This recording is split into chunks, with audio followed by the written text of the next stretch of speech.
Every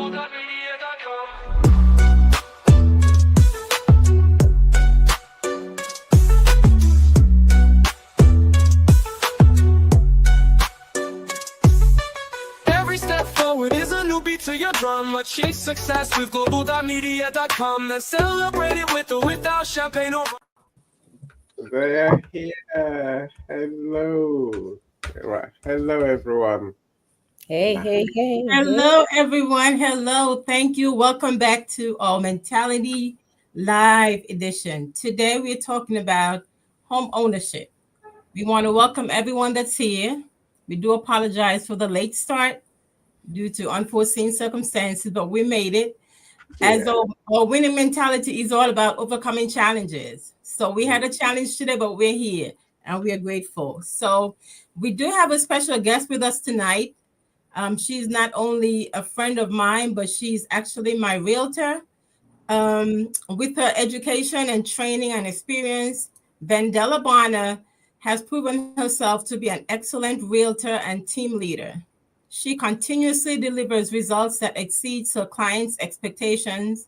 And one thing we have in common is that we have that drive to empower people to get to their next, whatever their next is. In her case, it's to own a home, to buy a home. Whether it is through mentorship or education, we love helping people get over to the other side.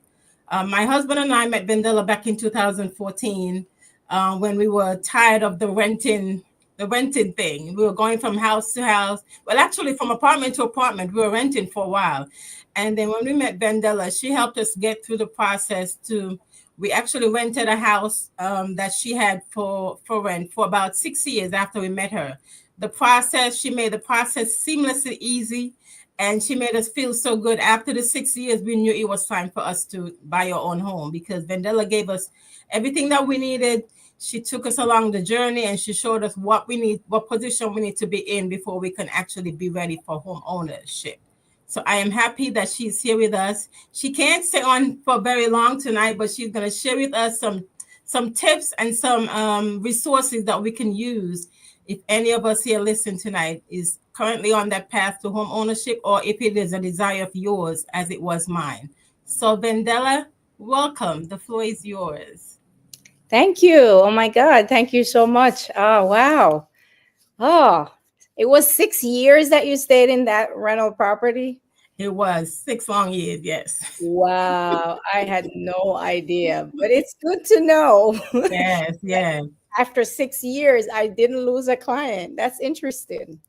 That is interesting. So yeah, you said it perfectly. Homeownership is a significant milestone. And so there are key steps that you need to take towards financial stability, right? But we know it comes with a lot of challenges. So those challenges require a winning mentality to navigate. So if you remember when we talked earlier about renting, I was like, yeah, you have to rent for the moment, but here's the plan to move forward. And you stuck with that plan, and my God, 6 years, but you still got there. So we have to look at financial barriers because oftentimes that's the biggest challenge. Can we afford it, right? Saving for the down payment. Many struggles with accumulating enough savings. We talk about credit score and approval, right? Because the lenders have strict criterias, and a low credit score can lead to a very, very high interest rate or higher interest rates. And so there are also hidden costs, property taxes, maintenance, insurance, and unexpected repairs also can help strain the finances. So we can talk about also market condition. Sometimes it's just not the right time, right? High home prices in competitive markets. So affordability becomes a challenge. And so with rising interest rates as well, 2 years ago, we had very low interest rates. Fast forward to 2023, 2024, the interest rates were somewhere in the 8%. And people, they hold back because they're like, interest rates are too high. And then, they came back down. So all of those things or sometimes factors that cause people to deter from the process, but I know that it is important. Okay, homeownership ties you to one location, right? So making relocating sometimes harder. Maintaining the home, it requires time and all that, effort, money, and so overcoming the challenges, it's not easy. Okay, we sometimes have to budget and save aggressively for that, cut unnecessary expenses. So I usually tell clients to create a saving plan for your down payment, improve your credit score, right? Pay the bills on time, right? Reduce your debt, right? Um, Explore assistance programs. So there are first-time homebuyers programs that are available, and a lot of people don't know about these, right? I don't remember, Laverne, if we explored any first-time homebuyers programs in your situation, but they're out there, right? Um, we have to look at smart home buying strategies, right? When the interest rates and housing prices align with your budget, maybe that's when you need to make the move, right? So for me, when I talk to clients, I bring them in for an education session. It's called a home buyers consultation. It's a free session for 2 hours where I sit and I do an evaluation of your credit, and we talk about your assets and your liabilities and your employment to see that are you ready, or are there things that we need to do to get you ready, right? What type of property do you need? What location are you looking to? Are you looking for schools? Are you looking near your job? Like, those things are important as well. And then planning for the long-term stability. My biggest thing about a property is I call it a piggy bank. A lot of people sometimes don't understand what I mean by that. So if you're constantly renting and you're paying the landlord, okay, landlord is making money off you. They're taking that money, but where is that money going? In their pocket. The property and the mortgage could be your piggy bank. So sometimes people don't want to take mortgages because they're like, oh, it's too much interest rates and things like that. But where's that money? It's sitting in your home. Okay, you can pull out equity out of that property over time. You can relocate. I mean, there's just so much more. So planning for the long-term stability is ideal. Okay, think about the resale value. From personal experience, I can talk about resale value on properties. Right, my first property that I purchased, it's worth double, and I know that it's worth double because I did an appraisal recently. Right, so equity is built in with home ownership. All right, so that's also important. Areas matter, right? Making a larger down payment sometimes can help. Paying extra to reduce your principal. You can choose a shorter term loan, 15-year mortgage. So there's just so many different ways to do that. But in essence, there are a lot of benefits of home ownership. Okay, there are a lot of benefits. Financial security, you get borrowing power. I smile when I see credit cards requests start coming in my mail, because now that I'm a homeowner, they see that I'm capable because I've paid my mortgage over periods of time, and it helps with credit as well. So there are a lot of benefits that you can get through homeownership. And again, it comes with challenges, but you can overcome that. All of those financial challenges, it requires some discipline, strategic planning, but you need to have a winning mentality. All right. So the key to success is the preparation. You got to be persistent, and then you can help. It can help you to make thoughtful decision making. So I thank you for allowing me to come and share my thoughts on having a winning mentality about home ownership. And if you guys have any additional questions, I'll be here for another 10 minutes. I can answer them. If not, you can find Laverne. Is there any questions, guys, that you would like to throw in? So, Vendela, I can ask a quick question. Now, in your experience or your years being a realtor, like, what do you think would be considered the biggest challenge for first-time home buyers? Or what's the biggest thing that you would think that keeps them back from becoming a homeowner? Affordability. Affordability. Having enough money for their down payment, and then not having the correct information. A lot of people think that you need a 740 credit score in order to qualify for a mortgage. That's not the case. There are different types of mortgages. Matter of fact, FHA will give you a mortgage if you have a 500 credit score. A lot of people don't know that. Yeah. A lot of people think you need to have tip-top credit 700s before. I have clients who call me and say, I want to rent something. I have $1,000. I look at their credit score and I said, well, why don't you purchase? You're like, I only have $1,000. They're homeowners today, right? So maybe we have to plan, strategize for what can we do, give funds from family members. Sometimes they have family members that will help them, but they don't know that they can use the money. So again, not having enough resources and then not enough information, I think, is the challenge that a lot of people are faced. Well, there's more questions in the comments. So give me a second.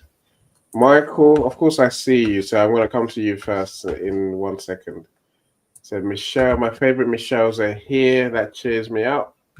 Okay, Michelle B, thank you for both being here. Thanks for commenting as well. If you're here, drop us a comment, please. You know, we will know you're here otherwise, and I can't welcome you if I don't know you're here, right? To Christy, welcome. Glad you're here, Christy.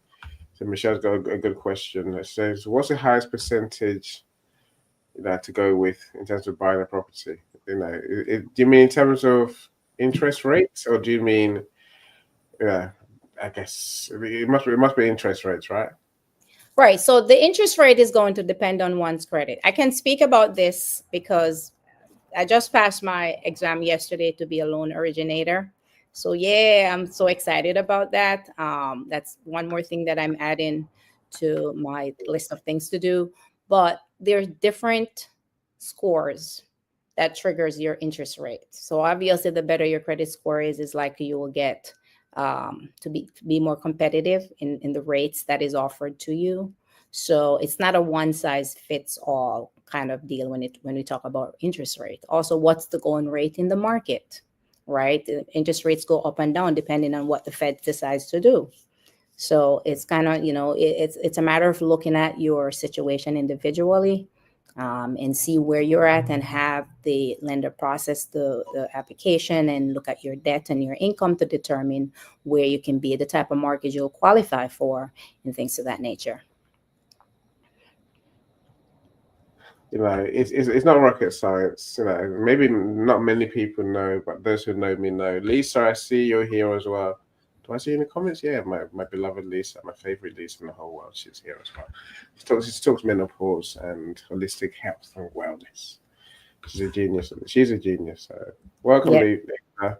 Linda, I see you as well. I don't know how I missed you was last time around. I'm glad you're both here. And I say, my good friends are here. There's one more, Vern. I wonder if it was one of your Alex Russell. Do you know Alex? So yeah, Alex is there. Alex is my admin. I asked him to join. Welcome, Alex. I'm grateful. Welcome, Alex. Yeah, thank you. I wish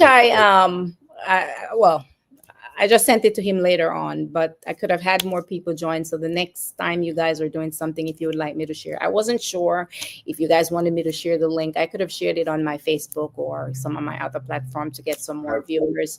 So, Vern, I'm looking at you, Vern. We talked about this thing with Vern. But I just said, Alex, can you join last minute? And then I texted him and I said, we're going to be delayed. And so, but it's all good. Thank you. I'm glad you're here, Alex. It's great to see you. Absolutely. Yeah, I'm sure. Hopefully, we'll connect after. Emmanuel, I see you too.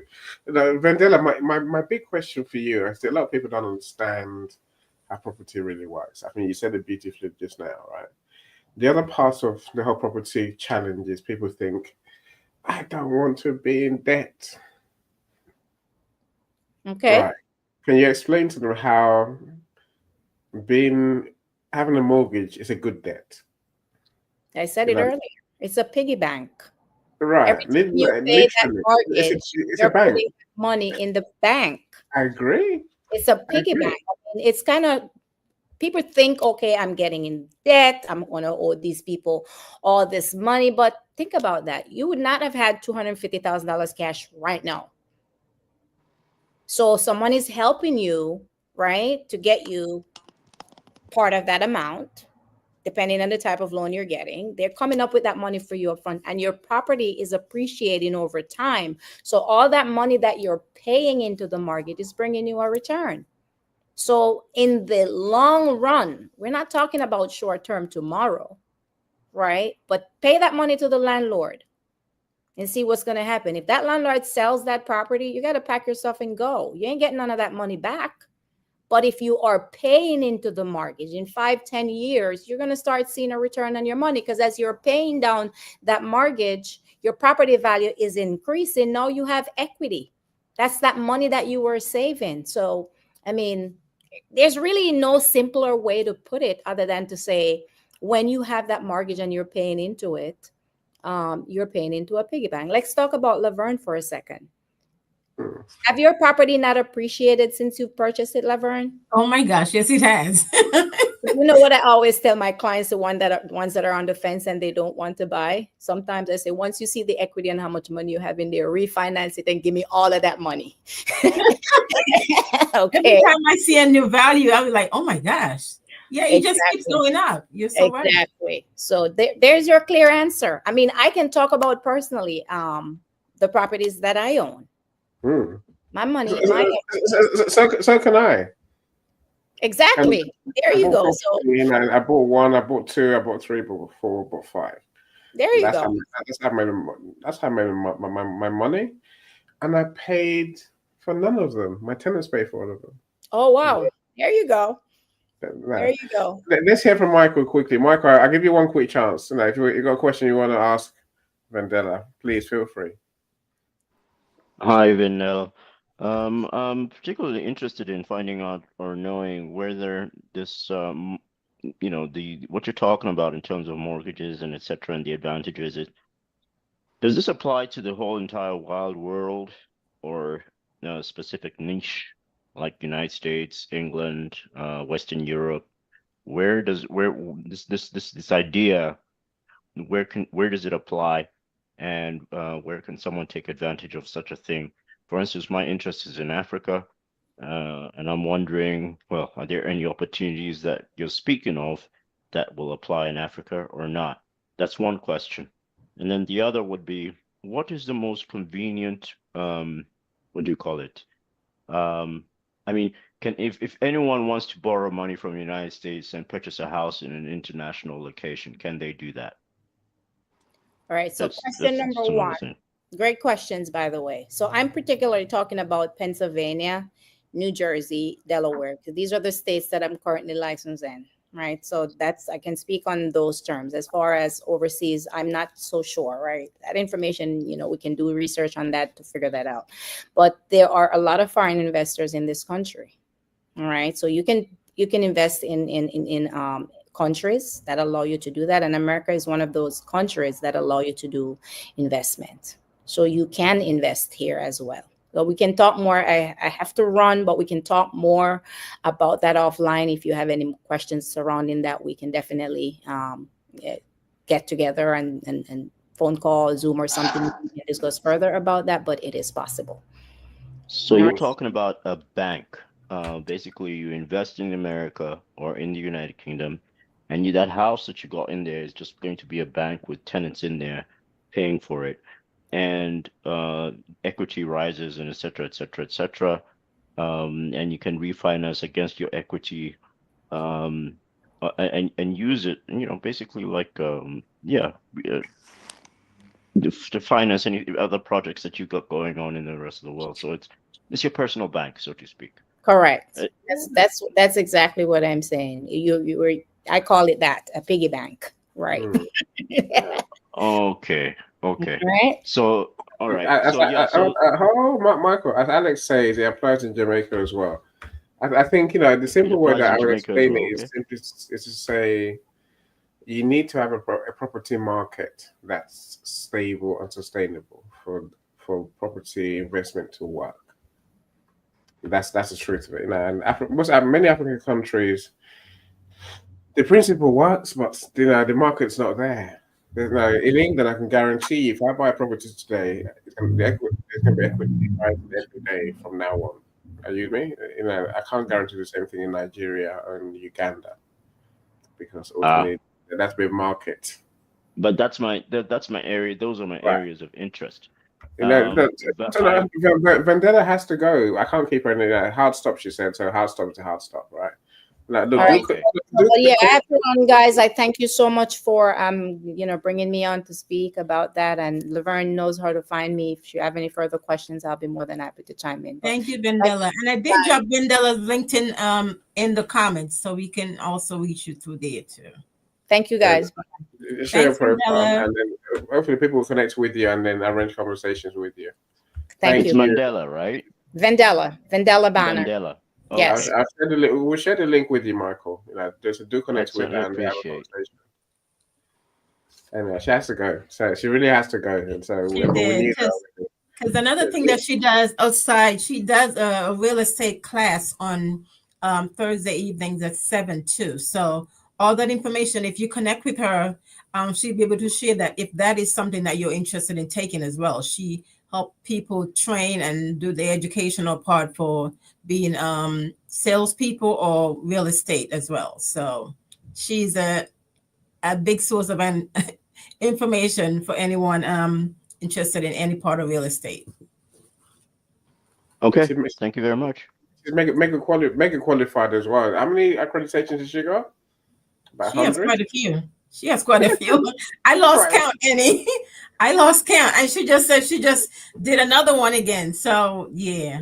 Lillian, welcome. I'm glad you're here. I said the legend from the Mind, Body, and Soul podcast. Joan, Lady J, as we call her. Welcome, Lady J. Glad you're here as well. Thank you so much for joining us. Of course, our conversations center around Vern's amazing book. Yeah, late to the game, but winning. So that's why we will frame the conversation around, winning in the property game, in the home ownership game. Yeah, because for me, when it comes to the reason why, like this topic is in my book, because when my husband and I, when we were going through the process, like it was really frustrating. Like from trying to get our credit right, trying to save money, and then you have to go through the classes and the endless amount of paperwork and checking your credit score. It was like there were many times when I wanted to give up, and I just thought, like, this probably not for me. Like, it's like, because it's a whole lot. It's not an easy process, but I kept at it because it's really something that I wanted to achieve. Since I came, like I mentioned earlier, husband and I, we've been going from landlord to landlord. We were renting apartments, and we were experiencing some horrible things, like from fellow tenants, just like inconsiderate, sometimes downright dirty and nasty. Like, it's just the environment.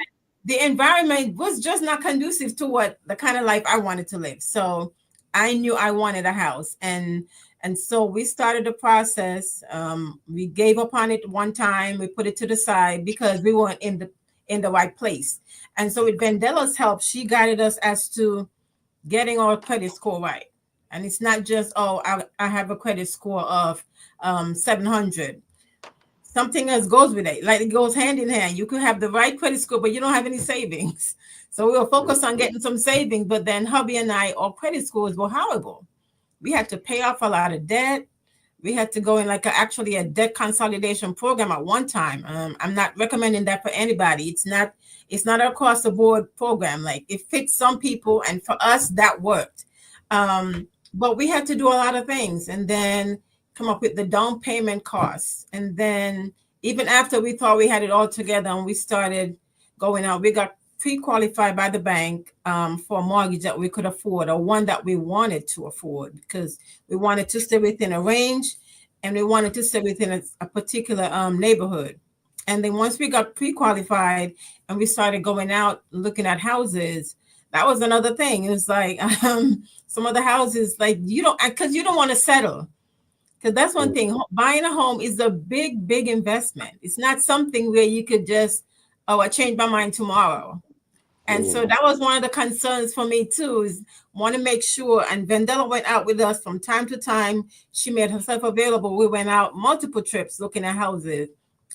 She would send us links and we would look up addresses and just see which one that we like. But when you go out and you don't take your time to view the houses, you don't want to have buyer's remorse after you sign those papers. It's like you sign your life away, then you'll be stuck in a 30-year mortgage, paying a mortgage for a house that you no longer want to keep. So it's definitely a great investment. It's a goal that, like I said, I wanted to achieve from a long time ago, but it's not an easy process, but it's worth it. For sure. When you say buyer's remorse, I say, my biggest, I bought property, so I know the process you've gone through. I'm saying I understand. Our last house, we liked the house because it had everything we wanted. 2 staircases, literally everything, enough room for all of us. We like rooms. We like rooms, right? And this probably had 15 rooms. Guess what we didn't see, Laverne? We didn't see the hedge. You had no toilets. No, the hedge in the garden. It sounds like a small thing, right? There was fence, but it was more like a hedge around the garden. Around the fence. You're thinking nothing about that, right? We thought nothing about it either. Moved in, I think year 2. This beautiful greenery along the fence was 12 foot tall. Now you couldn't see out of the garden because you had to. Every year I had to spend 2 weeks of my life cutting this damn hedge with a saw. Literally, I sweated and hurt. So that would say from there on, no more hedges. If the garden's not flat, no, we're not buying it. It's little things like that, right? Michael, no toilet's an obvious one. If there's no toilet, you got a problem, right? But of course, some houses also need upkeep. They actually need work done. You have to account for. Are you going to update the house? Are you going to decorate? Are you going to add new features that weren't there before? These are all parts of the conversation that you have to have with yourself. Does the guy have gas heating or water heating? Well, Vern, look, I think it depends where you live. That's for us in the UK. Everyone thinks we have gas and electric. We have electric, yes, but not everyone has gas. No, so now we're in Cornwall. We have oil. That's a whole different heating system. That's a different thing altogether. So we had to have different boiler installed when the last one. I'm familiar with the oil one. I've never seen it before. I've never seen it before, right? Of course, we're moving towards an age where everyone's now going towards solar. Yeah. Again, that will require major system upgrade, major system change. All radiators changed, all the pipes changed in your house. So it's most property home ownership things are a project. Maybe not for you, Michael, but for your wife or for your partner, it will be a project. I say that because my wife is always like, "That needs doing." I'm like, "Yes, darling, quite." Because I know it's going to say the same thing again next year. So once it's done again next year and the year after that. Are you that bad, Laverne? Are you that bad, Laverne? Do you know? And Keith did say that you're always on him to do something. I have to always get on him to do stuff. Yes, it's like projects, something that's simple. It's like 2 months later, it's just getting started. But I accept it. It is what it is. It makes your house better. It makes your house more your home, Yes. right? That's the thing. You have to make it your home. Absolutely. I fancy the way you guys think about it being so simple. It's never simple. It's always complicated. It's not simple. It's not at all simple. I think it's simple on one level, right? And Vendela said it very well. Dr. Roxana, I'm going to come to you next, right? what would see when I was a kid, I asked myself one question, Michael. Right, what do I want to be?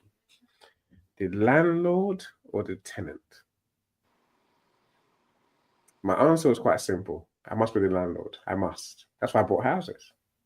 I wanted to own whole streets to have tenants because every month you pay your rent, you are not paying your mortgage.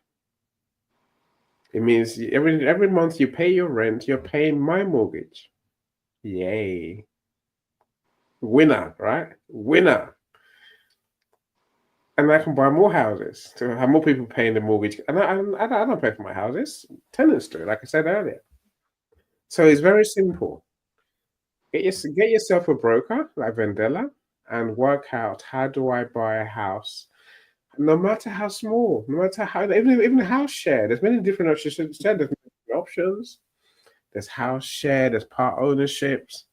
You know, there's houses that are wrecks that you buy. You know, whatever they call them, dilapidated properties. I'm saying there's so many options to buy a house, but the sooner you can buy a house, your house, the happy you will be under, and yeah, that saving account starts. Now, my son's he's 30, and he bought a house. Yeah, it's not a house in traditional sense, but it's like an apartment, like a studio flat. But But it's it's his. yeah, it's his. That's It's the got whole a thing. Yeah. it's got a bit. He has a land registry thing. Is what we do in this country. So there's coordinates that say it's that bit of land, and that's yours. That's what everyone needs to do. Today, not tomorrow. Really. And Go on. what used to frustrate me, Annie, too, is when we used to live in apartments, like you're so limited. I wanted to do things. I wanted to, like one landlord, we couldn't paint certain things. You can't hang on the wall. You can't move certain things. Like I wanted that option. I like options. I want to, if I feel like a different color next year, then I could do that. You have to go ask permission to do this. And yet to me, it was just too many restrictions. For me, I wanted to be able to control or have some say in where I live. And so that was all I needed.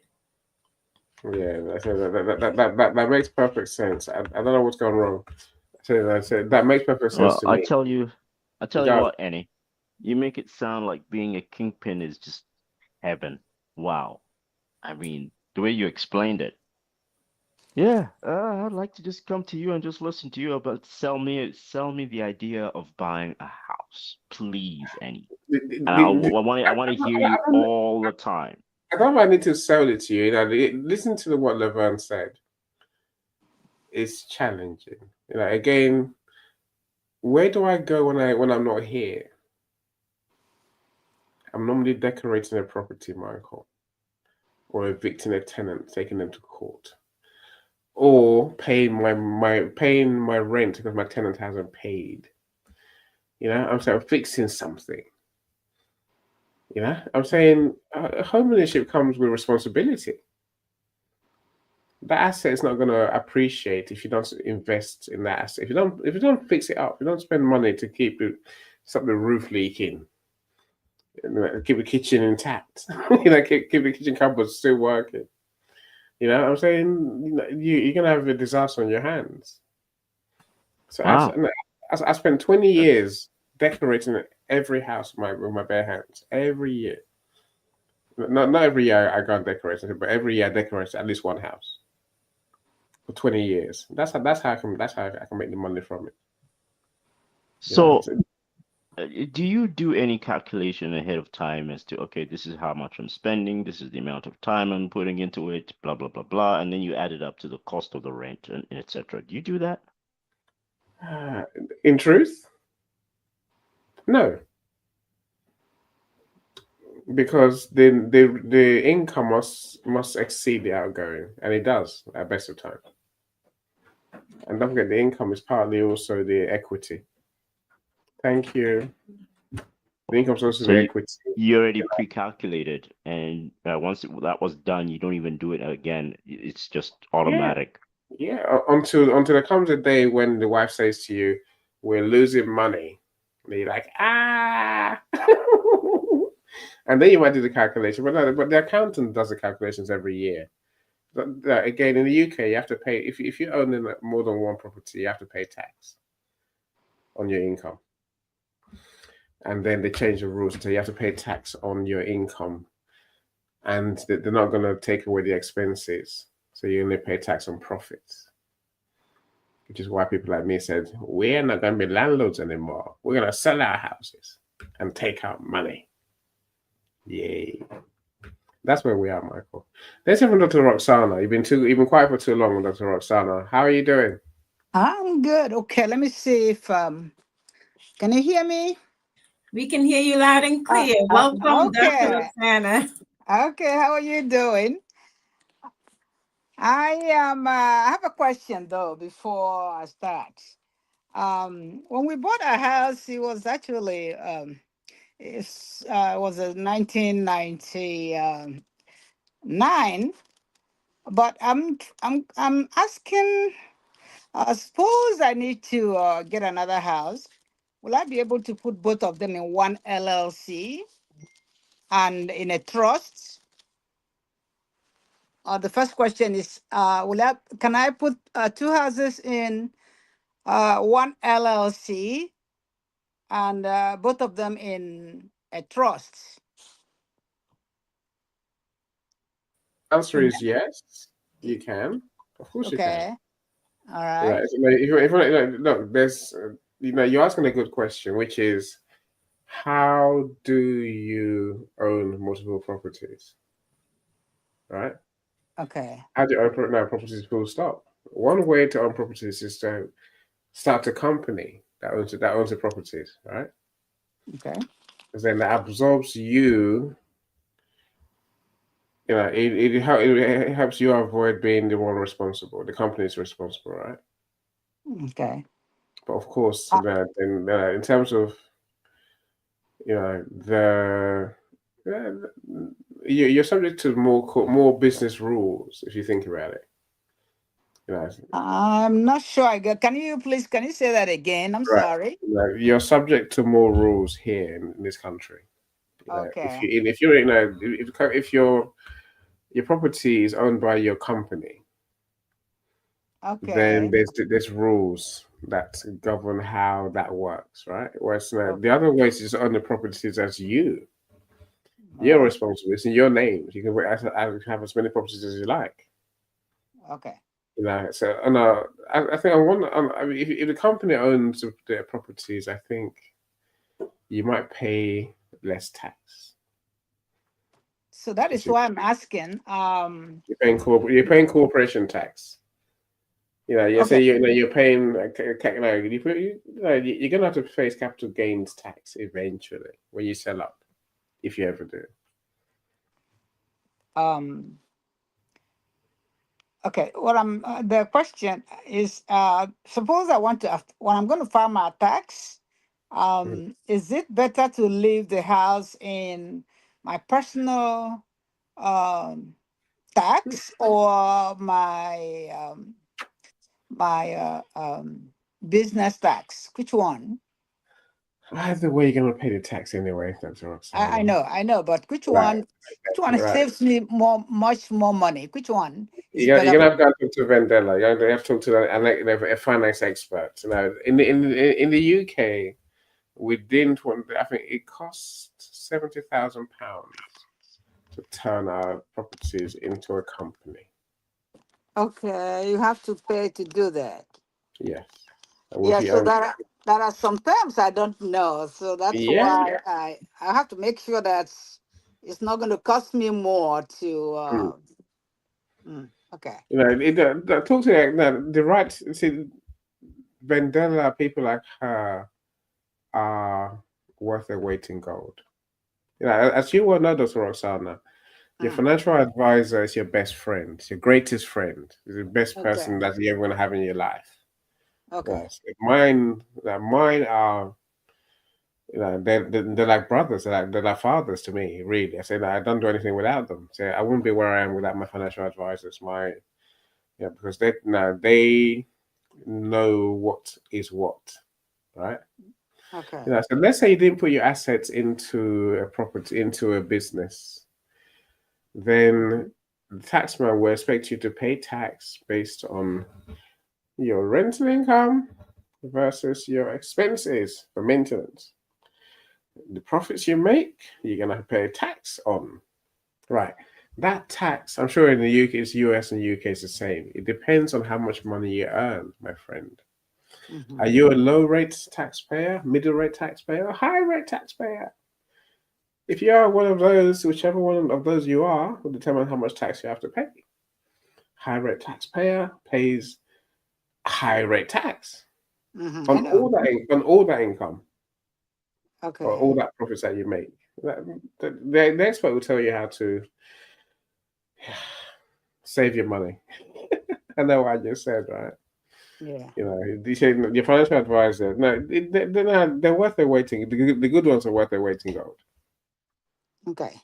because they can truly help you build your business and build your money, and you know. And I agree. I agree, Alice. It sounds like a question for one of your accountants. Yes. Talk to financial experts, and they'll tell you if they like you, they'll tell you the truth. All If right. they don't like you, then get rid of them. That's why. Yeah. Okay. Change. Okay. Well, that's my question anyway. But you know what? I said I have to come over here. And Laverne, how are you doing? Thank you for Thank you. working on this great topic. Okay, that's Wonderful, good. Roxanne. I'm so happy you were able to join us. Yeah, it's a great Yeah, topic. because a lot of people, I think a lot of times people think about buying a home, but then they don't know that there is help to get them to that point. And Yeah. so they just think about how hard it is, Oh and yeah. and then they don't have anybody to help them. But having someone like Vendela in my life was a big help, because we would not have been where we are today. And she made us realize that we don't have to settle, because a lot of people, I've heard of experiences, they settled on buying a house. Like, you Oh. went out for the first time, you showed me the first house, and I was pressured to buy it. No, like, I like the decision. yeah, You are you too don't want to good, be in a situation like that. No, because it's not, like I said, it's not an easy, and it's not a simple transaction that this is. No. Yeah, So if you have that's to go good. out multiple times to look at homes, you should be able to do that. Yeah. Yeah, And there's none of them is easy to right, be pay your house note. I mean, not house note. Pay it under a landlord. That's not easy, and it's a right. waste of money It is. because it's a waste of money. It You pay is. more than sometimes. Hold on, it's not a waste of money. It's just the economy. It's how things work, No, right? no, no, Any no, is a I'm a any landlord. speaking as a no, no. I know. landlord. I'm not a thief. Any I'm is not a a Landlord thief. landlord. and speaking. I Yes. provide a any service, any you and a they're paying landlord. to live in my house. What's the People when problem? people know that, when people know what they are missing, where they are just staying in somebody's house and paying their bills because they're Right. paying your bills. They're Right. paying your bills for you. Put That's that in your why you that, have to get out and start looking for your own house. put that Hold money in on, your makes it pocket. Laverne. I pay for maintenance as well. Don't forget, right? Yeah, see. Yeah. When the economy goes pear shaped, I cover the costs technically. Yeah. And speaking Yeah. of maintenance, and I think that's another reason why some people don't go for home ownership. Because when you're renting and something breaks down, you could call your landlord, come fix Yeah. this. But Mm. then Yeah. when you own it, then you got to fix it yourself. So I feel like that is one of the reasons too that people just don't go for it, because they have to be all in. I Yeah. agree. No, I think the all-in thing is important, Laverne, in the sense that Absolutely. just as you're talking, I was thinking, you know what? Yeah, when you have a mortgage, if you're married and you have a mortgage, Mhm. it's very hard to split because you're all in. This house thing is still there. You have to keep paying for it, Right. right? And I think the commitment scares people. It's Yes. ridiculous. I'm Yes. saying, you have It's to be committed to your relationship, committed to your home. Otherwise, Mhm. one, you could be homeless, but two, you could actually be paying for a home you actually don't live in. Right. yeah. Think of that. Yes. Right? Mhm. But anyway, But see, if everybody have the understanding, then everybody see, you find how much the other person is making and try to complement. That is why you are a couple. But that's understanding has to be there because before you go and buy a house anywhere. True. True. Before you, Absolutely. yeah. But it's not also easy to be a landlord. It's not easy to be a landlord because there are some people you put them in your house, they wouldn't pay for any small reason. Right. For any small reason, they will not pay the rent. And they destroy your property. And they destroy your property when they are Yes. mad. They destroy your property. That's yeah, bad. So it's not I, really easy to be. Yeah, Right, right. Yeah. You might, can't, you got to have a heart for it. You got to actually know what you're going into before you get there. Because, exactly, yeah, exactly. it's I a might write a commitment. book about being a Because landlord. there are some tenants who do you wrong as a landlord. They Exactly. are. I mean, you can see a whole lot of things when you're a landlord. I mean, so you want to, you have to be a strong person to be a landlord. Right. People take away their anger on you, misplaced aggression. Mm-hmm. Sometimes it's a couple that have a small problem. They break all the walls and do some stuff, and Yes. then you come in and you be the person fixing fixing Right. everything. Right. Yeah. Yeah, yeah. And So yeah, that happens. When things are going And right, then at the end of the month, you have a hard time sometimes to get your rent too. that's exactly. I'm You telling have you. to threaten. You have to threaten them with putting them, evicting them out of the property. mm, They want you to give them chances. You give them a chance, mm, extend it, and you have to. You shouldn't be chasing them down for your rent. But But that's something my daughter did. She went and hired a realtor mhm. to be a middle person between her and her houses, so she doesn't go to collect the rent. Oh, So somebody who she hired a realtor. So the realtor is just the middle person. All she knows is that at the end of the month, to get the her money. money is in her bank. Right. Yeah, so that solves a lot of problems. Yeah, that's smart. At the end of the month, the money is in her bank. So Yeah. yeah, I'm going to change to another. Yeah, So sorry, I'm going.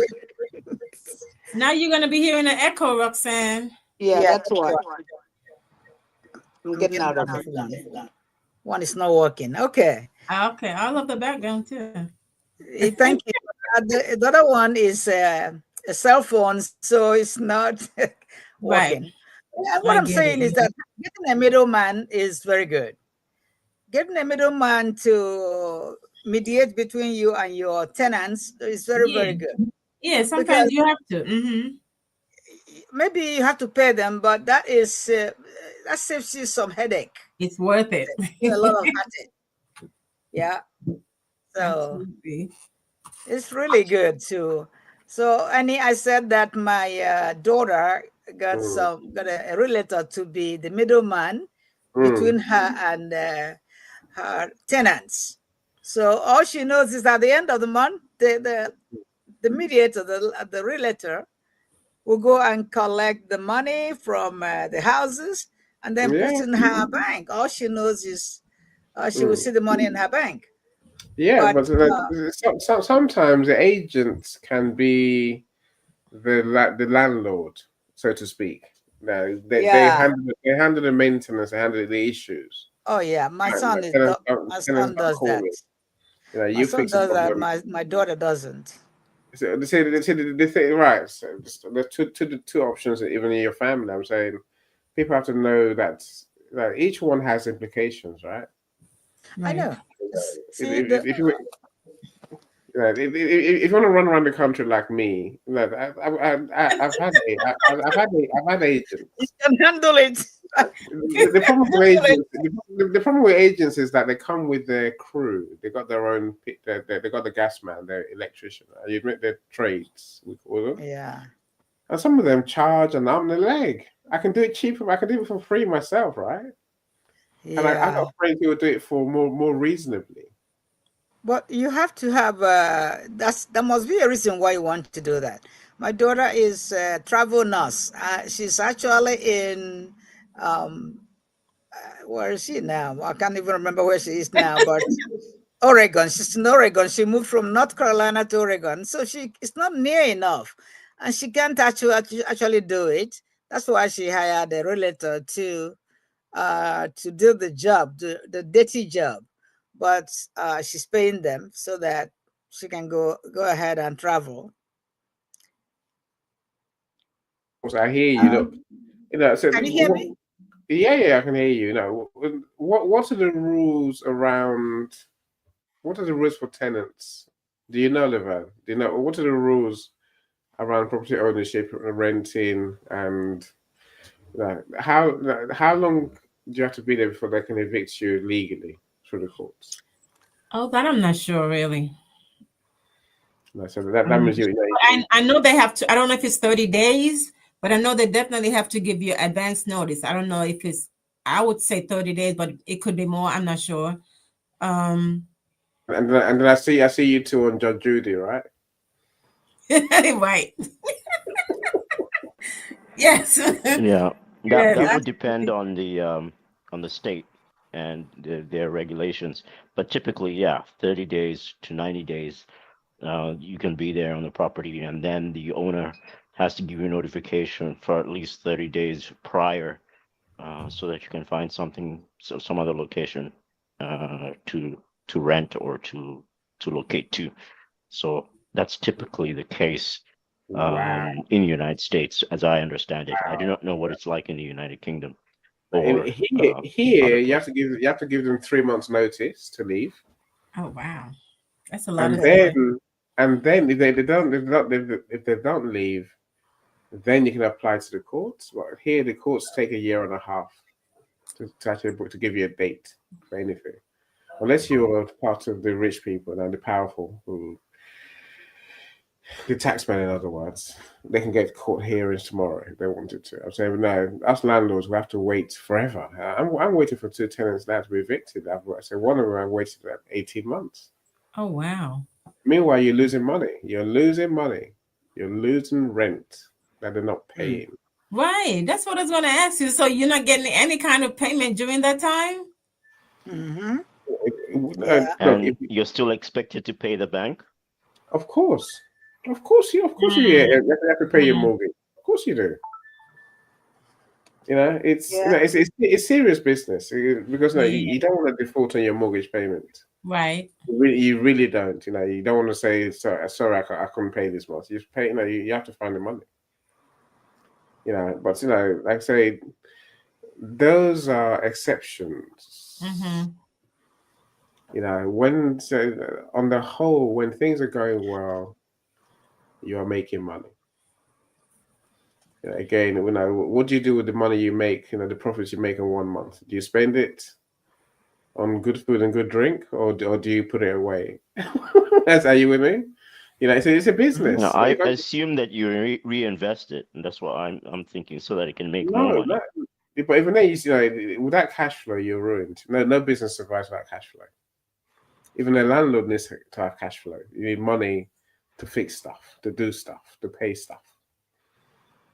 And so you have to have the access to that money. And so we've run properties for 20 years and more, so we know how it works. We know what we're doing.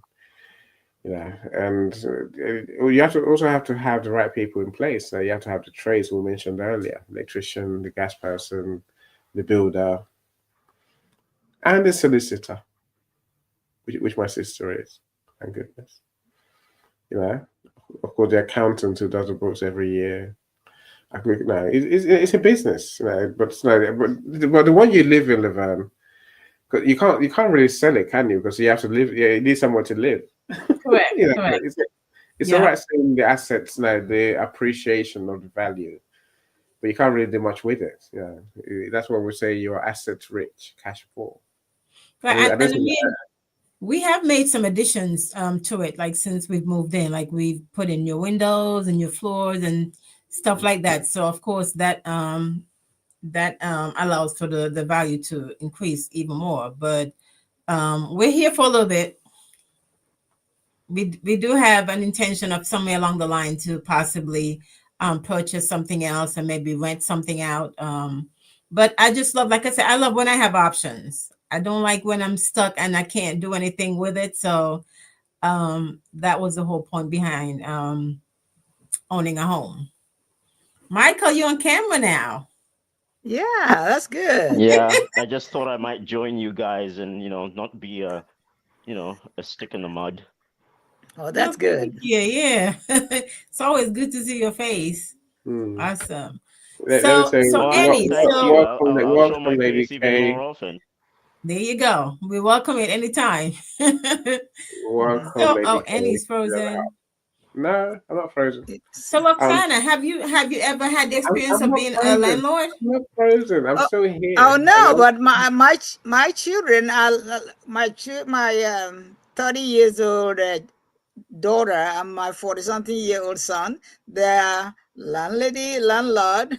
So Okay. it's like I am the because I already know who has having problem and who is making money, and someone can just move into the house Right. within 6 months. The person is making a lot of trouble, and then they're going through giving me a quick notice.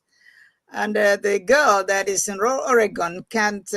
She has 3 houses, but she can't go and run all the errands. So she has to pay someone to Right. do the job so she can travel nurse.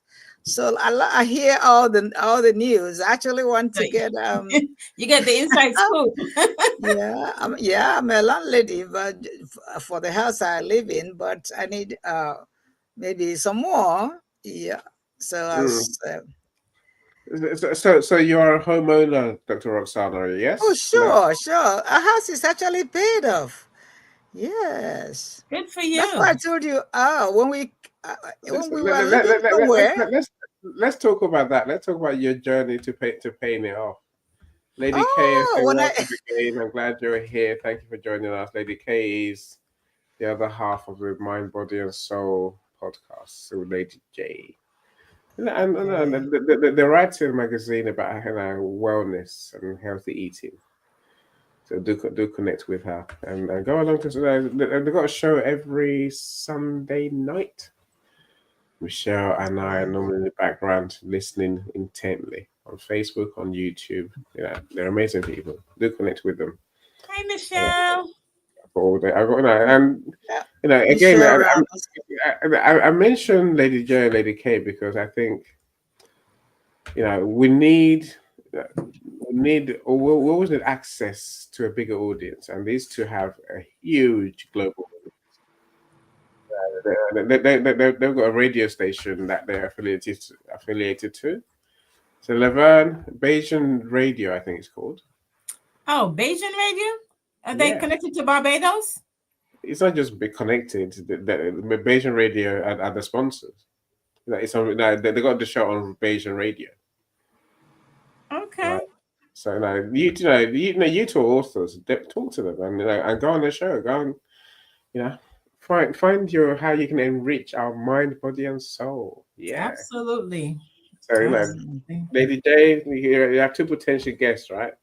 And Wednesdays. I'm sorry, Michelle. And so Sunday nights and Wednesdays they do the show. Mm-hmm. And they are truly lovely. Why am I telling you that? Connect with them and find out for yourself. Will do. So, Dr. Roxana, so tell us about your journey to home ownership. Oh, okay. We when we came over here, we came straight to my junior brother, who was living here before we came, and we had to stay in his house for about 3 months. But I brought a family of 7, me and my husband, and 5 children. So it's not like we are just not going to be eating. And when we came, the young family of my brother's family, they are too young for 7 of us to live there. So we moved within 3 months and got into an apartment. And when we got into an apartment, we were paying, but this is an exorbitant price. And my brother kept telling us every month that, you can afford a house. What you're paying in that apartment is almost a house rent.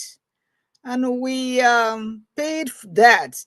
We paid that for 3 years. It was not just because anyway, it's not. You can't just qualify for a house. You have to have a good job. You don't just walk out there and they give you a house. We were new from Africa. We didn't have the wherewithal to go and buy a house. So we had to stabilize, stay for 3 more years. And so we went, by that time I had a full-time job teaching. My husband had a job too. He's a pharmacist, he's retired now. So we went and bought a house. We bought a new house, and we had a big house, five rooms and parlors, so that it can contain all of us. And that was 1999. So it was paid off within 15 years.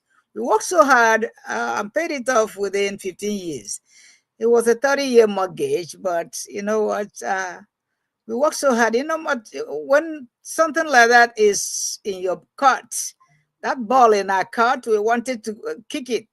And so every month we get the money. We want to know how much extra can we pay so that this mortgage will go down. And by the way, we were paying this because we know it's going to be a house. So you can imagine, when we pay it off, it's going to be a house. And so we did. When we paid it off 15 years after, since 1999, it's been more than 10 years now, more than 10 years now. So we paid the house off. It became a house. So we're living free. And that's nothing like you don't have a mortgage at the end of the month. You don't have a mortgage. It was like a dream. And people couldn't believe that, oh, we just came to America the other day. How come you can we now own a house? And when we tell them, they don't believe it. Some of them haven't even bought a house. So we were an inspiration to a lot of people because we actually bought a house within 15 years. We paid it off. So we were a lot of inspiration to other people. But the fact is that it was a good decision, very good decision, moving from that apartment where we paid almost the same. You know what? When we moved into a house, almost the same rent. So the monthly payment was almost the same rate we paid in an apartment. And then you have space. Somebody can just come to your house.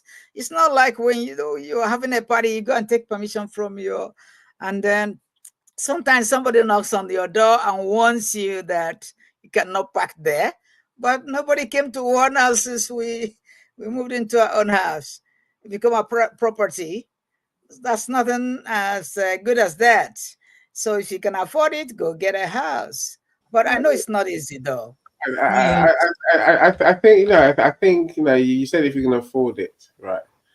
I think in truth it all starts with a dream. If do you want to own a house? If you do, then you have to align yourself with what that means. Like you say, it means becoming stable. It means having a job, a decent job. Having it's easy to pay for a house with two people. Let me tell you, I must have said that, right? I say the home ownership conversation goes with our last conversation around marriage. But this is where marriage wins, because when there's two of you, you have much more chance of finding. That's what Rosanna said it earlier. We'll pull our money, whatever it takes. We're gonna pay the mortgage, right? We're gonna find the money between us somehow, and we must. I feel like as Lady K says, your mindset is the key. It really is a key.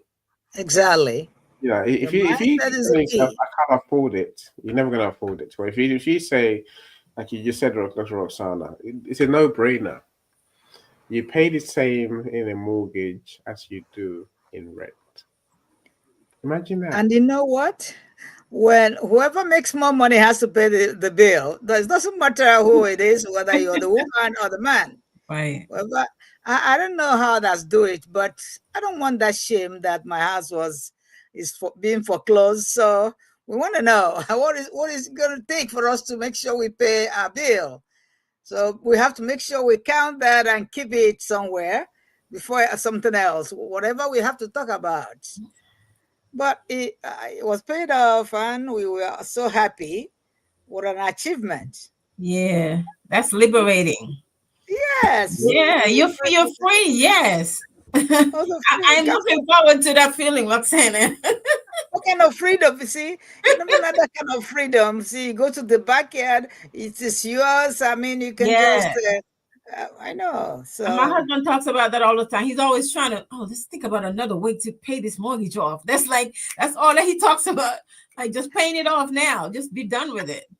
It's a sort of inspiration, though. Yes. It makes you, it gives you joy that at the end of the month we pay extra, and that extra we pay just gives us fun.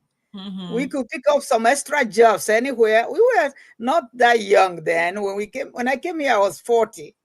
I came here when I was 40 years old, so you can imagine. Right. But we made all kinds of side hustles, all kind of full-time job, so that we can buy a house and pay it off, and we did. Yeah. So it's a question of determination. Yeah, and you both were committed to it.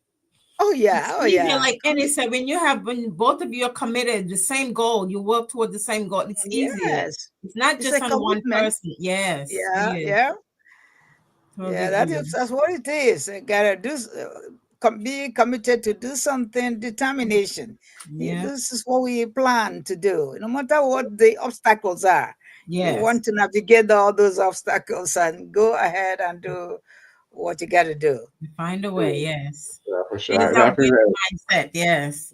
I think that having that structure, that's important as well. Of course, if you don't know that Roxana is an accountant as well, so she thinks like an accountant. She literally can count the pennies because you should, right? Yeah. Count it and make sure that they are where they're supposed to be. I'm interested in knowing. I know you indicated that 2 is better. If you're wondering what Michael's doing, Michael's on his vibrating plate. So literally he's vibrating as he's talking, as he's standing there. Yes, Michael? Engineer. No? Yeah, he's stopped now. Yeah, that's absolutely and utterly right. I am vibrating. I'm basically trying to get the blood flow from, circulating within my legs. So because I have blood flow circulation issues, so that's why I use the vibrator to help me do that, and that's why you're seeing me do that. If it's disturbing, let me know, and I'll just cut out the picture. No, it's not disturbing. I'm interested in knowing how a single person could this kind of about your dog. Can you tell us a little bit more about what she does and how she I understand you're saying that she's got a realtor to manage her properties. Is she still single? How does she okay. If not, did she get it when she was single when she started? And also the same thing about your son. I'd certainly like to know. Yeah, very good question, Michael. I have 5 children. So my first son was the first person that bought a house. I don't know, but because he was the first, so he bought a house. And soon after that, he got married. So he bought a house before he got married. And very soon he went to Nigeria and brought his wife. Then my second son is the one I'm talking about. So he bought a house and then he has 4 more. So that he's actually working. A few months ago, he said, okay, I'm going to stop working full time so I can just look into his real estate investments. And now he is now looking after his investments. And because it's becoming, and he's the one managing it. He doesn't want any other person. He's married with 2 children. And my daughter is my 4th child. She bought the first house when she was not married. Actually, at the age of 23, she bought a house. She was not married. For some reasons, I don't know why she had to buy a house that time. Immediately she graduated as a nurse from Clemson. And then soon after she bought a house, she got married. And then after some time, she decided she wants to be a travel nurse. That was when she decided to give the house over to realtor. And when she started traveling, she bought another house. Now she has, I think, 3 of them. But a realtor, a middleman, goes to collect because she can do it all. She has 2 children. She's married, and the husband helps to renovate the houses. Maybe I don't want to say that they still have a go between, because since she got married, I haven't had when she's talking about the middleman. But before she got married, she had a middleman to go to and fro, to check the house, to pay for the house. But I know they are living in Oregon now, and that's too far away to take care of the house in Atlanta, because one of them is in Atlanta, one is in North Carolina, and the other are in Oregon. So I don't see them looking after those houses, because Oregon is too far away from here. I So I agree don't with know if you I with answered respect to your that. I've question. been to Oregon and I know where it Yeah, is. And I know yeah. where North Carolina and South Carolina are.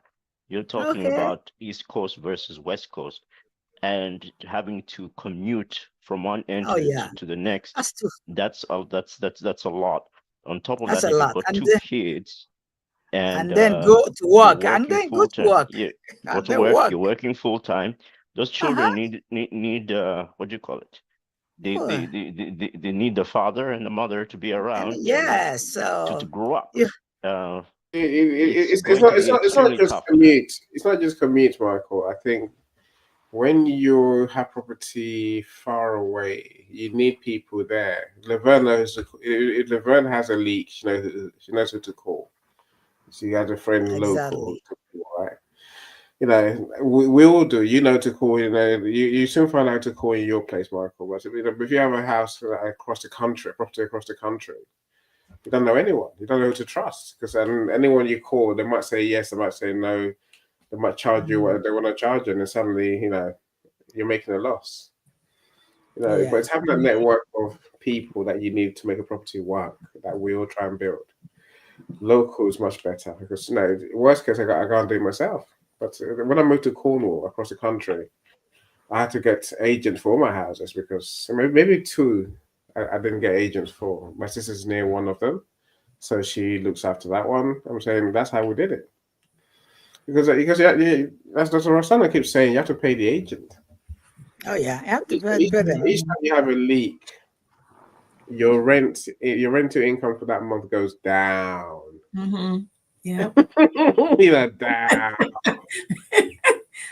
Oh, some of these wind, hurricane, Yeah, blow you out have to some pay. of. Yeah, you have to pay for the leak to be fixed. You have to then, pay your agent for arranging for the leak to be fixed. Yeah, it's a whammy, right? But what can you do, right? It's a business, All a You have part of to, the business. Yes. But even your home, it's a business Yeah. too. In Yeah. my But house, aren't you always paying your agent every month because yes, they're doing regular maintenance, and then on top of that, of course, the agent will take care of the problem, and then they'll pass on the bill to you. yes, Mm-hmm. every month you have to pay the agent. Yes, Oh yeah, you have because to pay them for them to but do the job. Yeah. yeah, but it starts. For me, Yeah, it was a but they're no-brainer. solving. Yeah, But for they're me, solving a lot of problems, though. you They are, are. you are, and Yes. I Saving think, yourself a lot of headaches. Yes. yeah, I mean, you're helping families too. You're helping society by being a Yeah. landlord. But even before you become a landlord, you have to buy your own place somehow. Right. I think that's a challenge many people don't. So I think that's a challenge Laverne's talking about in her book. Again, that's what Roxana mentioned. She started when she came to the US when she was 40. I'm saying that's late to the game, but still won. Dr. Right. Roxana. Right. That's proper late to the Yeah. game, but still won. You're still winning. Yeah, I Yeah. And when understand, and because that's when like we bought 10 years ours, away. I was Yeah. really late to the game, Annie, with mine, because Mm, mm, when this was what 4 years ago. And I was almost 50. So, Yeah. so talk about late to the game. Yes.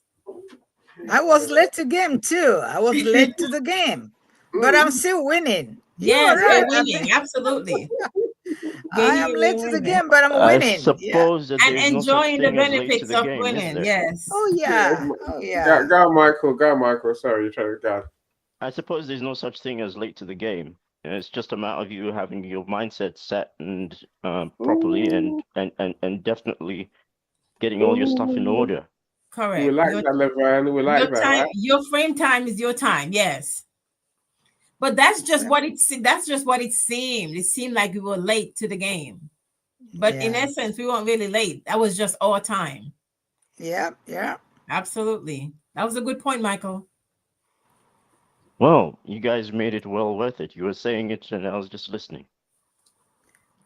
So you can just start whenever you can. Just start anyway. I think in the introduction, you say that I mean you explained it quite well, Vern. Even though that everyone thinks you're late to a game, you were never late because you got there in Correct. your good time, and you did what you had to do, right? That's You know, right. so Mhm. Yeah, I mentioned that because it was in my 20s. I was just going into my 30s when I started looking, and I was very disappointed with what the banks were telling me.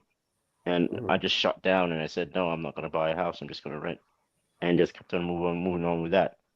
And the thing that I was also really pissed off about is that all the rent that I've been paying was not being, used or credited, put towards my credit.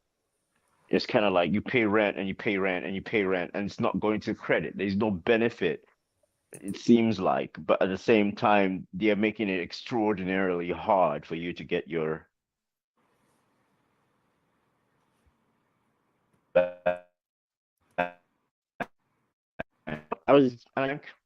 They said He's no, breaking. and I kicked myself in the ass because I should have just, continued looking and listened to other people who are actually trying to get me to invest in a house. And I was just outright, I've been down that road. They shut me down, and I don't want to go there anymore. So right now, it's just I'm opening my ears and I'm trying to, figure out whether I guess this is my time to actually go in and do it. Because look, I I've suppose basically put in my time. I've got my credit. Need to just build up whatever money needs to be built up, and then on top of that, figure out where exactly I want to invest. And I want to make it a hard thing and permanent and secure, because I'm don't want to be doing this again. There's many things you said there, Michael. Let me welcome Joni. Welcome. Yeah, if you want to come and share about home ownership with us, Hey, Joni. please, we'd love to hear from you, right? I mean, I thought you were coming up, Michelle. I thought you're going to join us, but if you can, if you want the link, anyone, just put in the comments, DM me the link. I'll send you the link directly. All right, Michael. I think a lot of people are put off by the thought of paying interest on a mortgage. That's life, right? And I think you have to get your head around home ownership. It's the biggest asset you're ever gonna have, and it's the only thing we own that keeps appreciating. Your car, as soon as you buy a car, it depreciates. It's worth less than half. As soon as you drive off the forecourt, it's worth less than half what you paid for it. Think of that. The only thing that appreciates is your home, is the bricks and mortar. So paying interest is, the banks have to make the money somehow, right? And one day I understood that paying interest doesn't mean you have to pay off your mortgage.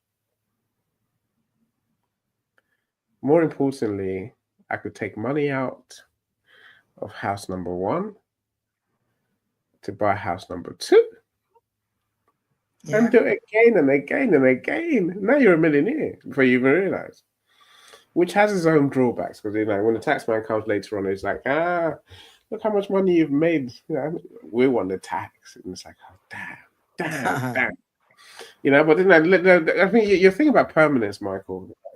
maybe sometimes home ownership's not for everyone. I'm lying. It is for everyone. I promise you, right? I say, you can move around because you don't have that fixed house that you had that you're fixed location forever, right? I'm saying that's a perk.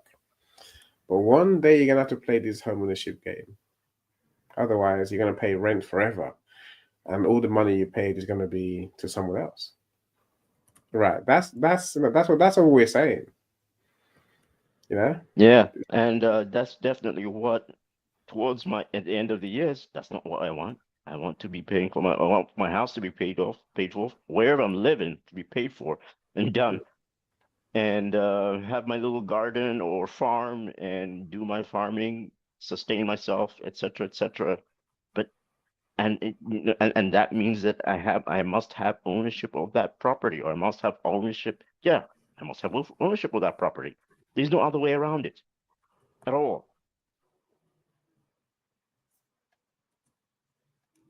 I Hey, Johnny. understand. Johnny, Hi, welcome. hi, hi. Hi, Johnny. That's Hey, it. Waited. Hold on. There's different ways to So own good a to home. see you. so good to see you. We're I just excited to see Johnny.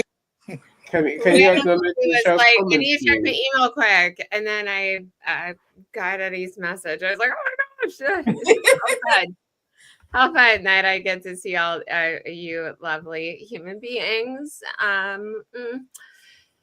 So Bezos. Anyways, I was so freaking lucky to have purchased my house. So essentially what happened was I got divorced.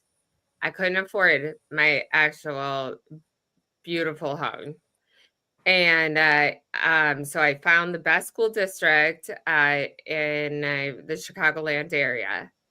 And I was emptied out my 401k, which I know it was necessary. I had to do it, and bought this house for, let's say, 370. It's now worth 670, and that Wow. is in 6 years. Wow, that is a big jump. That's a really big jump, and so, and this is all the money I have. This is That's what I genius. have, you Yeah, know.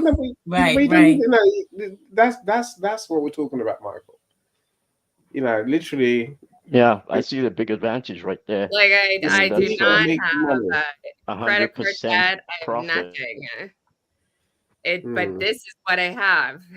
So if things go south, we're just gonna flip this home over. I don't know. Yeah. Yeah, There you sell go. it, Here comes the options again. It's always good to have options.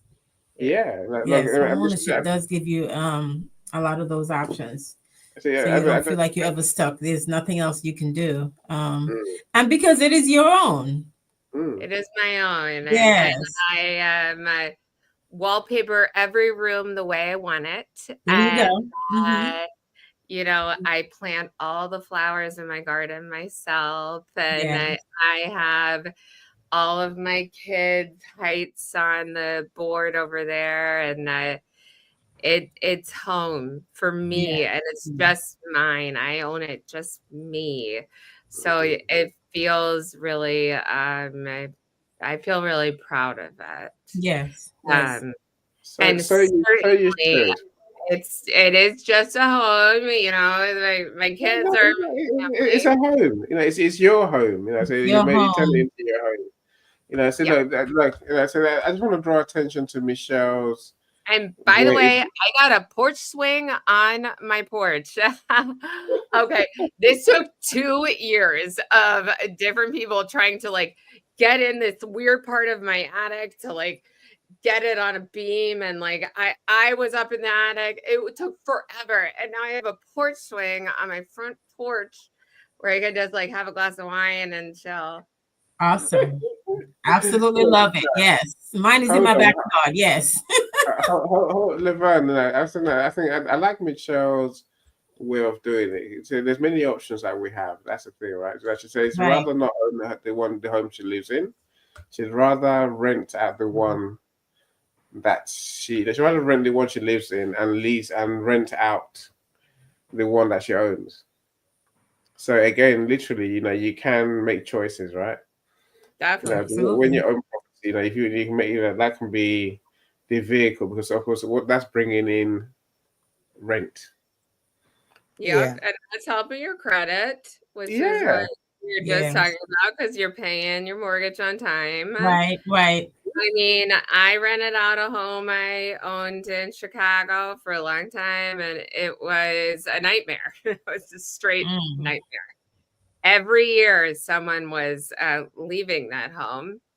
And so I would have to go down there and like re-find people to rent it. It was a nightmare. And they called me. I lived 45 minutes away with little kids. I did all the maintenance. And so in the middle of the night, they call me, my heat's out. And that's like a landlord, no, you have to do it. And I get down there with my 2 little toddlers. Wow. And this middle of the night, and their batteries were out on their thermostat. Oh, she needed that agent, Roxana. Oh yeah, that's what we talked about. You have to have, sometimes you can help it. Yeah, you get an agent to help you. I'm like, you didn't check the batteries. Like, I would have sprung for those. You have to get an agent sometimes to be the mediator. But the agents might have charged you for the pleasure. I've said to you. I know. No, it's gone wrong. But it would have been worth it. It would have been worth it, especially with the 2 kids. You have to take them along. Kids sleeping in their car seats, like trying to get 2 toddlers in a car seat that are like, right. They want to be in their bed. Yes, they want to be in their bed, and that was this is a long time ago, but it was one of those aha moments. Yes. You have to do what you can do. You have to delegate sometimes. Delegate. So you can have some peace of mind. Yes.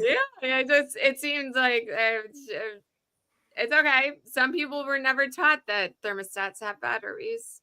Those are experiences. You learn from every experience. So, Joni, do you still own that home, or what did you do? Oh no, actually, I didn't get a really good payout on it, but I got a payout. They knocked it down and put up like luxury apartments. Okay.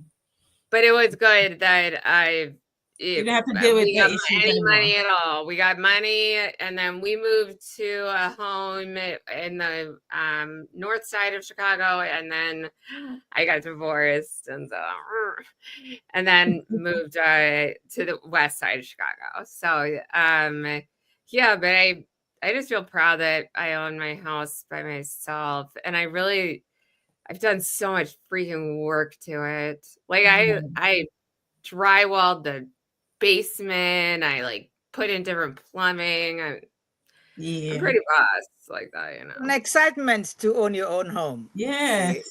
Oh yeah. It's an excitement to own your own home. You just can't help it but be happy. Absolutely. Yeah, feel like you are accomplished. You know where all the little knickknacks are, and like, it doesn't matter if you have 3 junk drawers. I like the junk drawers. Yeah, it's really. And I feel like you're like renting a house. It's like everything has to be like exactly neat, so like you can just pick up and go. But I like things to feel really homey, and so I try to do it. It's fulfilling. It's fulfilling to own your own home. It is. Yeah. That smell of like coming into your home, into your own. We had a fire last night, like a wood burning fireplace, and like maybe some chicken and garlic was cooking, and it's just like, I love this house. Yeah, it's awesome. It's awesome. Yeah. I know one time we used to have a landlord who used to had too much time on her hands. She used to drive around the property just to look for something to complain about. Like the grass is too long. You have something sitting out on your porch for too long. It was just like, it was annoying. It was annoying. Again, there's a law against that in this country. When you rent out a house, right? When you got tenants, you can't harass them. You have to let them live in peace. You can't go. You can't just go around. You have to book to go around. Yeah, but it's like really hard. Like the Chicago police don't care. At least they're like, your landlord's harassing you. What are they doing? Like seriously, I don't believe you. Here, the courts, even if you own your own house. No, did they got a gun to your head? No. All right, we not coming. You know, if I drive around to my tenants' houses, they could just go straight to court and say I'm being harassed. You have to tell them you are coming. Yes, in advance.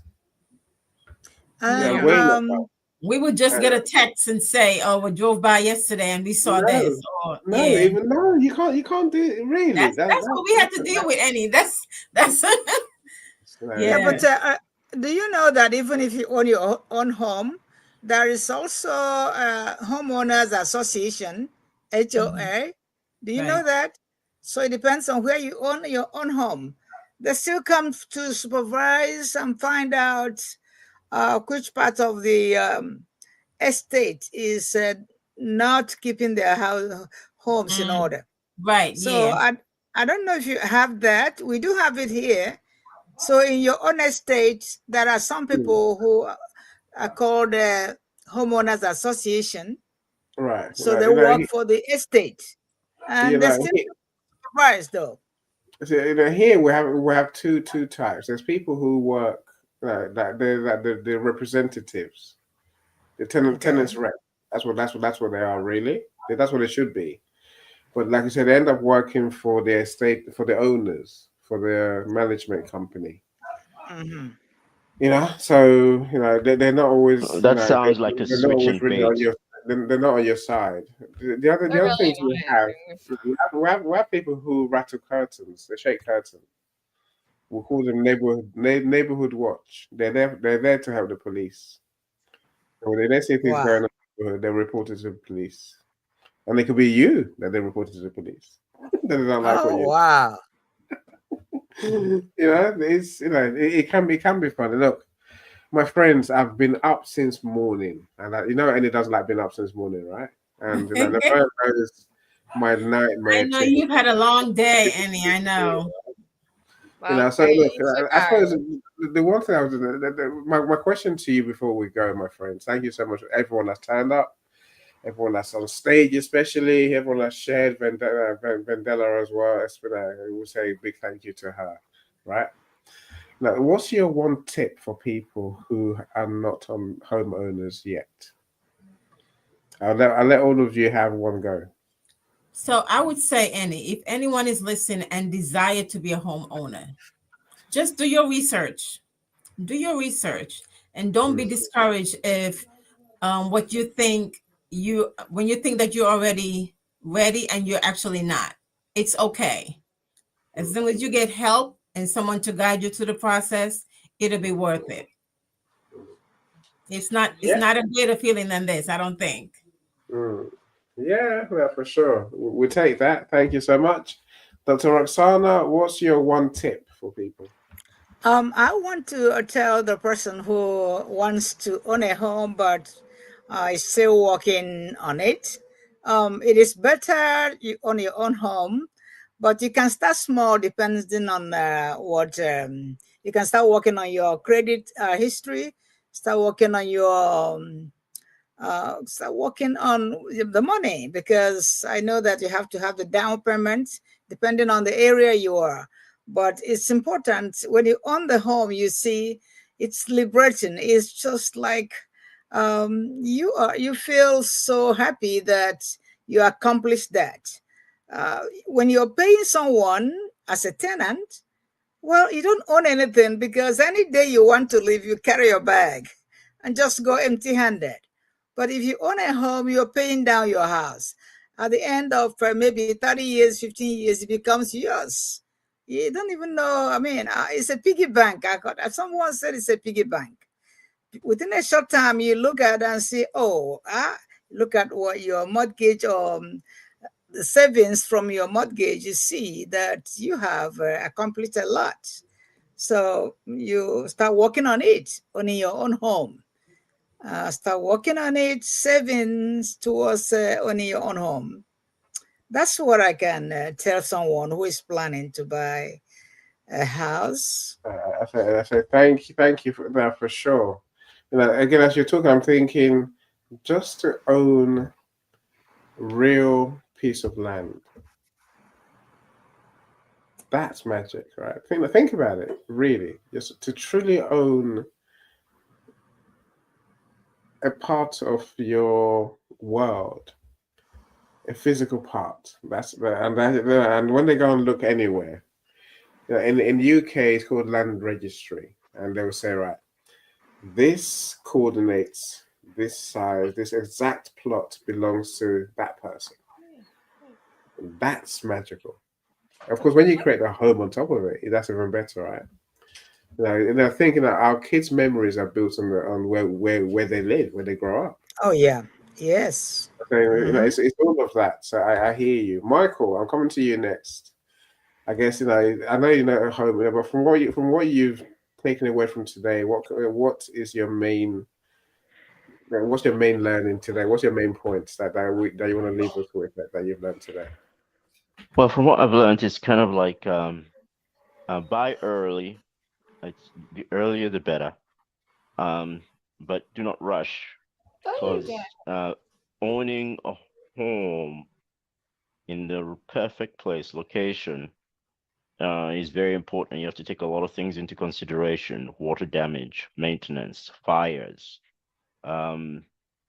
making sure the house is insured, etc., etc. But once you're done doing all that and paying the mortgage and everything, that piece of land or property is yours. That home that's there is yours for a long time, so to speak, 30 years, maybe even your grandchildren or the people that come after you can probably live in that place. It's something you can pass on as an investment. Hold on. Yeah, Yeah. when you own a house, it's yours for generations, Michael. It's not just 30 years. Exactly. It's yours forever. Yeah, but when you're paying that mortgage, what, it's 30-year mortgage, and then Yeah. once you're done and then you own it, Mm. then it's yours for generations. Yes. Yeah. Yeah. Well, of course, you're right about the maintenance costs. That is a thing. Michelle says, as the owner, remember when the hot water tank goes, or the lawn needs maintenance, it's more than simply owning the structure. You learn the hard way that the repairs and upkeep and surprise expenses are what they are. That's where you spend money as a homeowner. And again, you mentioned that it's once it's done, it's done. But the maintenance is a lifetime thing. And we still pay the taxes. We still pay the taxes yearly. And that's where I caution people to be careful about that, because taxes go up and down. Yeah. And you might find yourself in big trouble if the taxes just continue going up and up and up and up. Then you start questioning, okay, did I invest in a proper location? Well, it depends on the kind of rate. Do you have a fixed rate, or do you have the rate that fluctuates? So that's why you're paying for it. Yeah, that's so what we you're need paying to for make it. sure we have a fixed rate, or try to refinance. And that's where I start cautioning people to make sure they absolutely understand what they're going in for. And that's why I'm saying don't rush into it. Be careful. Absolutely. Make proper decisions, Yeah, and at do the your same research. time, Yes. get help. Take it easy. Get help. Start small. Get as much help as possible. Read up. See, I'm not sure. I'm not sure there's a perfect place, Michael. I think you have to start. The first house we bought was okay. It was in a decent place. Second one was dilapidations. It was literally falling down. There was no bathroom, no kitchen. The woman had 5 kids, so we just bought it off her for low money, and now it's come time to sell. It's gone up 5 times its value. So that's where we are today. That's the game, right? Just buy one. Invest, put some roots down somewhere. Start somewhere. even if it's not right, you can always sell it and upgrade to where you want to be, like a better place and better place and better place. You know, I Yeah. like what Michelle Ramos said. You can Mm. get some maybe 2-unit house and live in 1 unit and Yeah. rent out the other one. Yes. Yes. That Yeah. is, yeah, that's a way to economize and make some more Sure. money. Mm. Yeah, Mhm. for sure. Joni, talk to us. What's your biggest tip?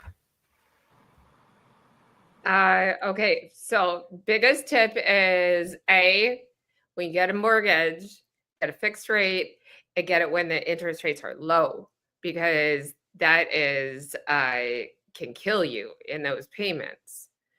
And because my interest rate is at 3.5, that's not available anymore. So when the interest rates are low, that's the time to strike, because right now people don't want to buy houses because it's stupid. It's like so much stupid money you're paying in interest. Yeah. And also, there are so many federal programs here that people do not know about that can help you get a home. And so if you find that little spot of land and like move a structure on there, I don't know, a shed, it can be called a home. You can get financing for that. And that can be your plot of land. So really do your research on finding like the best programs, because I mean, for my first home, when I did all of it, I put $5,000 down, and that was a lot for me. And I made a little money off that home, and then I made a little money off the next home, a little money off the third home. And so but it is nice to just know that in the event of emergency, like, totally lose a job or, whatever, that I do have roots where I have money, and that it is a safe feeling, especially as a single woman. But really, like, make sure you have a kind of like a little savings towards it. So, put $5 in Bitcoin every day. I don't know, and just do it. I'm not saying that Bitcoin's right. I'm so not a stock person, but I'm just saying, like, do something so that you can save up at least $5,000 and then start looking at the government programs, because for first-time home owner buyers, like, they have a lot of options. And you're Thank, gonna do it. thank you. Look, again, Good advice, Joni. That's good. So Michelle's speaking truth again. For the banks, there's a massive difference between paying rent on a lease or having a mortgage. A mortgage is more damaging. Not really. The mortgage is never damaging. As if you're paying it off, it's never damaging. Well, it's Really not. dependent on debt to income ratio, right? So if you have this huge mortgage and then you're making $60,000 a year and you have a $600,000 mortgage, that's not going to look great. No. And that does affect your credit. But the value of your property will What's pay that? off in the end. Knowing that when the bank knows that you have a £600,000 asset, they look at you very differently. But that's I don't if know you if can my pay. bank gives a shit That's about if you can me. pay. If you can pay the rent. If you're paying the mortgage, it's never a bad thing. It's never a bad. Never. No, Never. if you pay it on time, Yes.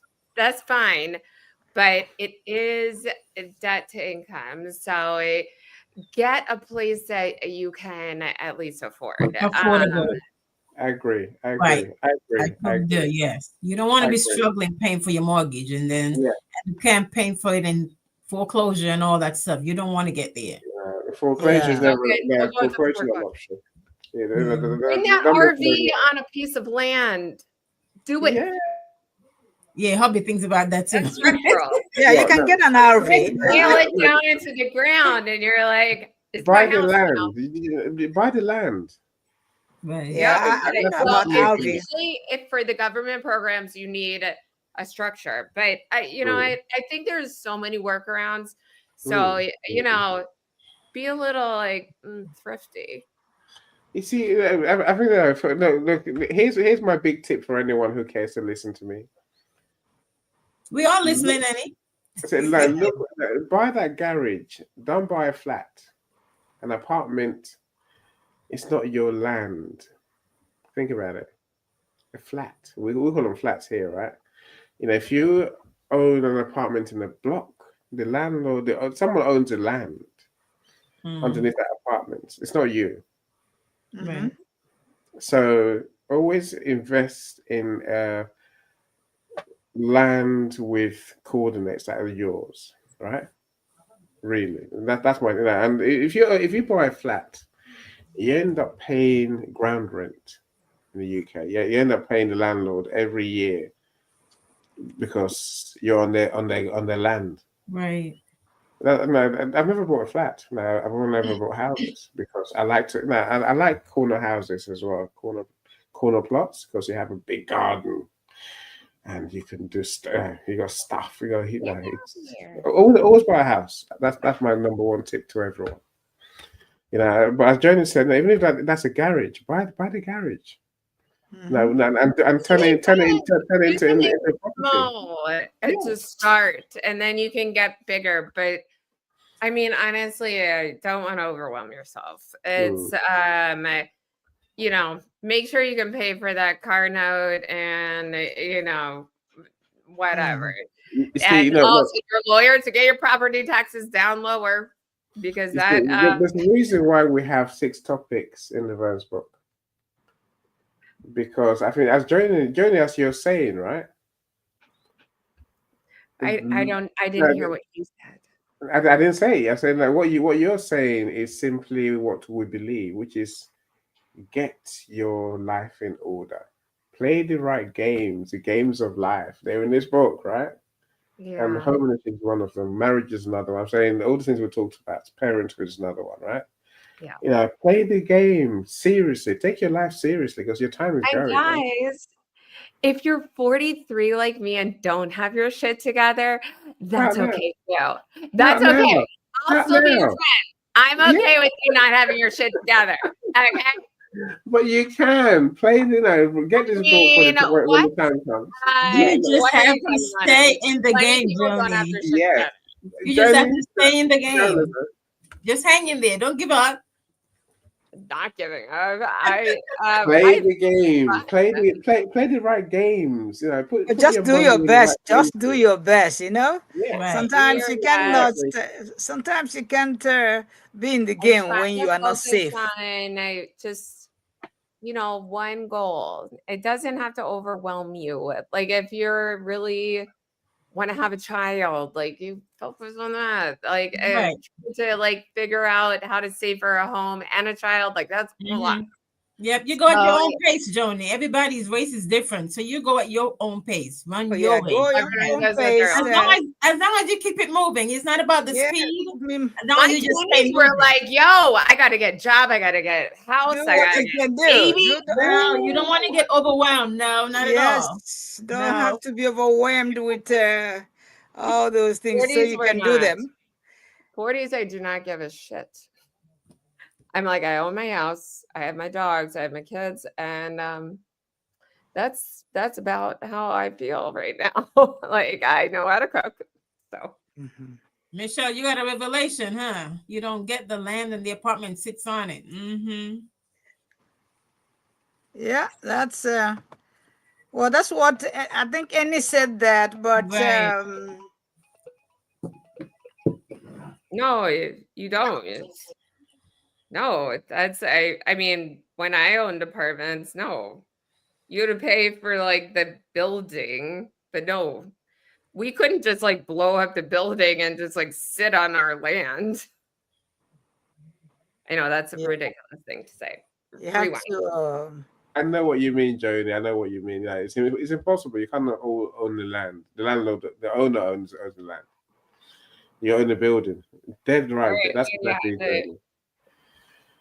You know, Some huge broker who owns like a lot of square footage in whatever city you're living in. They own it through their company. It's not yours. You know, my friend, I said, Vern, thank you for another great topic. So we've got one more before your book launch day. Yay. Thank you, Vern. Congratulations. Thank you, everyone, for being here. I appreciate your presence. You made this conversation much more interesting. Congratulations. I'm so glad I was able to come. Thank you. Thank you, everyone in the audience. Michelle R, Michelle B, thank you so much for being here. Karen, Lady J, I see you as well. Thank you so much. Everyone spending time with us. Of course, Alex, thank you. Yes, Michael, thank you for coming to share. Thank you for your honesty as well. As I said, I would appreciate you adding the human dimension to our conversations. Have I missed anyone? I'm trying to see. No, look, do connect with, whoever you feel like connecting with. Go to the comments. Lillian, I forgot to mention Lillian again, right? Look, go to the comments. Thank you, everyone, thank you, Johnny. Thank you, Vern. Thank you, Annie, for inviting me. I appreciate you all. Awesome. Where's your new book, Dr. Roxana? Okay, the book. Let me just show you. Can I show you? It's right here. Okay, go ahead. It's right here in front of me. Okay, I brought it the other day. I was so happy. Innovations in Education Technology. I'm waiting for mine. Yeah, it looks good. It should be there today. I think I saw that. Yeah. Innovations in Education. This is my newest book. Grabbed it. I got it. Nice. Yeah. Do you see it? Yeah. We see it. We see it. So, Innovations in Education Technology. So this is my newest book. How many books do you have now, Roxana? 3. Well, I have 3 that are published. I still have about 6 that are not. Okay. Yeah.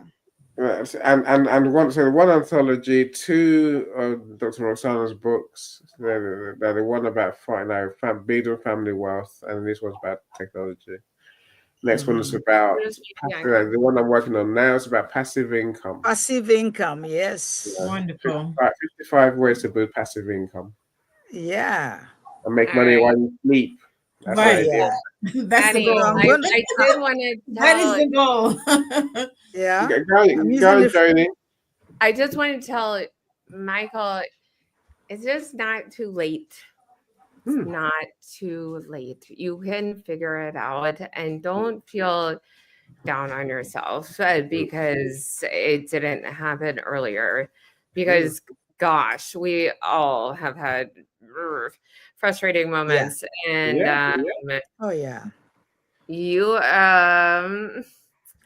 are gonna do really well with getting a home, but just keep at it and look for those government programs, honestly, for loans. They are there and they are underutilized. They really are. Linda, Lisa, I almost forgot you. Christy as well. Thank you so much, everyone who joined us. Look, do join us again next week. I'm going to go find some food to eat. Thanks, everyone. Thank you, Vern. Congratulations. Look, go in the comments and do engage, and then do connect with people there as well. Yes, absolutely. Dr. Roxana, you're absolute stars. Thank you so much. Enjoy your evening. Thank you so much. Yep, gonna go find a show to watch. Bye.